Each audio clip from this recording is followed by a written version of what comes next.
Mungkin partai politik pun sedang gloomy atau mungkin awan mendung ada di benak para parpol-parpol yang ada. Saya tanyakan kepada Prof. Suaib. Kenapa sih Prof lagi-lagi partai ID dianggap tidak memberikan sumbangan signifikan atau tidak memuaskan lah? Bukankah mereka yang kerja keras siang malam mengetuk pintu-pintu masyarakat? Kenapa ternyata tidak memberikan efek yang signifikan baik untuk legislatif baik juga untuk pilpres? Ya baik, terima kasih. Assalamualaikum warahmatullahi wabarakatuh. Jadi kalau kita lihat selama ini caleg itu sudah bekerja keras Mbak ya, Mbak Caca ya. Bayangkan pertama membuat baliho itu sudah ada nama calon presiden dan beserta dengan nama caleg dan partai politik. Jadi kita tidak bisa menyalahkan bahwa calon anggota legislatif itu tidak bekerja keras, ya itu sudah berjalan terus. Tapi saya ingin mengatakan bahwa gini, dalam pendekatan teori sosiologi, kalau kita lihat anomali ini lebih diarahkan suatu tindakan, ya penyimpangan secara individu, ya maupun secara sosial.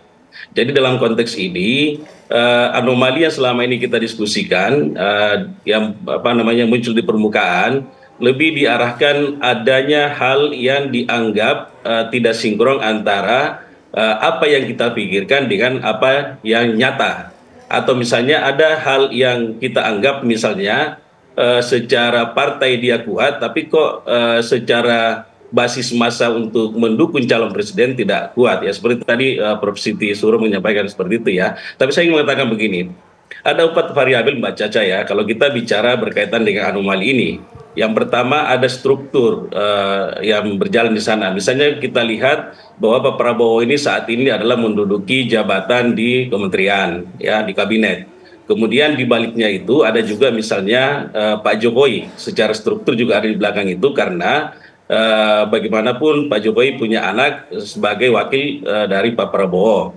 Kemudian variabel yang kedua itu adalah partai politik. Misalnya partai politik ini orientasinya kepada ideologi. Ya misalnya PDIP itu dianggap salah satu partai yang irisannya sangat ideologis. Ya misalnya alirannya jelas, kemudian turunan-turunannya juga seperti itu. Kadang bahkan ada di masyarakat itu menganggap bahwa PDIP itu adalah merupakan titisannya dari turun-temurun. Nah ini sebenarnya kalau kita lihat bahwa betapa kuatnya PDIP di sini. Lalu variabel yang ketiga itu adalah kultural. Kultural ini sebenarnya orientasinya kepada nilai figur. Ya nilai figur calon presiden. Nah selama ini kita lihat misalnya ya saya tadi kalau nggak salah Mas Hanta atau Prof. Siti menyampaikan bahwa selama ini Pak Prabowo muncul di publik itu tidak memperlihatkan satu warna ideologi sebagai Gerindra. Ya, demikian juga misalnya Pak Gibran ya tidak muncul sebagai sosok yang ada di aliran partai tertentu misalnya gitu, tapi muncul betul-betul secara kultural memunculkan kefigurannya. Nah itu, kemudian variabel yang keempat metode kampanyenya. Nah metode kampanye juga ini salah satu variabel yang sangat mendukung ya dalam pilpres ini. Misalnya kita lihat Pak Anies itu lebih ke intelektual ya kalau kita lihat, kemudian Pak Prabowo lebih ke arah sedikit ke anak muda ya, dianggap bahwa kaum milenial ini ada di ranahnya Pak Prabowo, walaupun survei mengatakan bahwa tidak semuanya seperti itu, tapi yang jelasnya bahwa image yang dibangun oleh beliau itu adalah bagaimana caranya menggait orang-orang yang tidak masuk di aliran partai secara ideologis. Kemudian dia ambil dari situ, nah gitu ya, dan dianggap bahwa pendekatan kultural ini juga kekeluargaan.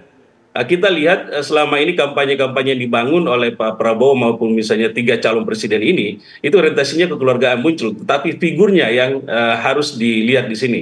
Nah kalau misalnya Pak Prabowo selama ini melakukan kampanye membangun figur adalah anak muda, maka dia masuk dalam tataran bagaimana caranya supaya dia kelihatan sebagai anak-anak muda dan anak milenial, ya misalnya dibandingkan dengan calon-calon presiden yang lain. Nah itulah metode kampanye yang selama ini dilakukan oleh calon presiden itu. Nah dari 4 variabel yang saya sampaikan ini, tentunya kenapa tidak terjadi antara suara partai politik dengan dengan calon presiden itu tidak berimbang. Ya saya setuju tadi dengan Mas Pangi ya, kalau misalnya pemilihan itu dilakukan satu tahapan untuk presiden khusus, kemudian satu legislatif, kemungkinan besar di situ kita akan lihat bahwa ternyata figur itu sangat penting dibandingkan dengan mesin partai politik. Nah, pertanyaannya yang muncul kemudian adalah apakah partai politik selama ini secara ideologis tidak bekerja? Ini kan sekarang yang kita diskusikan nih, ya. Karena dianggap Gerindra tidak mendongkrak ke atas, ya. Pak Prabowo sebenarnya terpilih misalnya dengan suara yang tinggi secara survei, ya. Belum kepada kita lihat dari hasil KPU secara secara hasil akhir gitu. Tapi saya menganggap bahwa anomali ini ada 2 poin. Yang pertama, karena PDIP secara aliran tidak mampu menjaga secara kekeluargaan ke bawah. Ya, itu yang pertama. Lalu yang kedua, PDIP secara basis selama ini kelihatannya menganggap bahwa PDIP sudah kuat. Secara kuat secara struktur mulai dari pusat sampai ke tingkat desa. Nah, ini hal yang perlu diklarifikasi ke depan atau perlu diperkuat. Saya sepakat dengan Prof. Wiwi tadi bahwa sebenarnya kalau kita ingin melakukan evaluasi, internal partai politik lah hari ini harus mengevaluasi dirinya.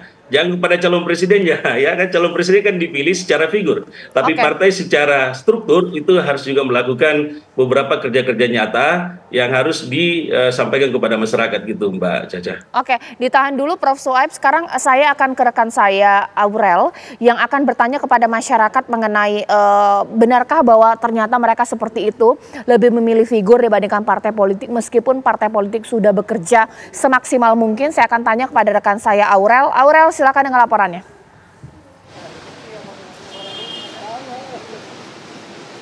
Ya baik Caca dan juga pemirsa, benar sekali pemilu 2024 lalu pada tanggal 14 Februari 2024 lalu digelar dengan menggunakan sistem proporsional terbuka, yang mana sistem pemilu proporsional terbuka sendiri merupakan sistem pemilihan umum dengan pemilih dapat mencoblos partai politik dan juga calon-calon yang bersangkutan. Dalam sistem ini pemilih juga dapat langsung memilih calon legislatif yang dihendakinya untuk dapat duduk menjadi anggota dewan. Nah, singkatnya sistem proporsional terbuka sendiri adalah sistem coblos caleg. Nah, saat ini pemirsa saya sudah bersama dengan salah satu masyarakat Indonesia yang sudah ikut menyoblos pada tanggal 14 Februari kemarin. Selamat malam, dengan Mas siapa? Halo, malam Mas Rafli. Oke, Mas Rafli. Waktu coblos kemarin tanggal 14 Februari untuk pilihan capres dan calegnya apakah dari partai yang sama, Mas? Kalau saya pribadi sih dari partai yang berbeda sih, Mbak. Oke. Boleh tahu nggak Mas alasannya Mas sendiri memilih capres dengan partai yang berbeda? Kalau dari saya pribadi sih pada dasarnya kan kita harus memahami dulu bahwa fungsi-fungsi dari eksekutif termasuk legislatif itu kan berbeda. Kemudian tugas-tugas yang dijalaninya berbeda. Nah, kalau dari saya memiliki sudut pandang bahwa ketika di parlemen itu perlu penyeimbang untuk eksekutif menjalankan tugas-tugas. Ya, seperti itu sih. Seperti itu ya, Mas, berarti. Oke, pemirsa, saya ada satu lagi nih masyarakat yang bisa kita tanyakan. Bagaimana Mas dengan Mas siapa? Selamat malam, Mbak. Dan Mas Haikal. Mas Haikal, gimana? Pertanyaannya kurang lebih sama. Gimana, Mas? Kalau untuk saya sih, saya pribadi sih sama sih untuk caleg dan partainya. Dengan capres dan juga caleg dengan partai yang sama. Boleh tahu alasannya kenapa, Mas? Karena pertimbangannya sih karena kalau untuk partainya dari pemilu sebelumnya sih konsistensi menjadi oposisinya itu tetap konsisten, dan kebetulan saya suka dengan kandidat yang diusung oleh partai tersebut. Oke, baik Caca dan juga pemirsa, demikian wawancara saya dengan masyarakat Indonesia yang juga menyoblos pada pemilu 2024. Demikian saya kembalikan ke Anda ke studio. Ya, terima kasih Aurel yang sudah tanya-tanya. Ternyata langsung dengan langsung masyarakat memilih bahwa saya berbeda pilihannya antara partai politik dengan capres. Saya sekarang mau tanya kepada Mas Hanta. Mas Hanta, kotel efek ini tidak terlalu signifikan berpengaruh terhadap paslon. Apakah memang di pemilu 2024 karena memang faktor pemilih milenial dan Gen Z-nya juga tinggi, ataukah memang tidak ada pengaruh sama sekali? Itu akan saya bahas usai jeda berikut. Nanti ya Mas Hanta dijawab sesaat lagi.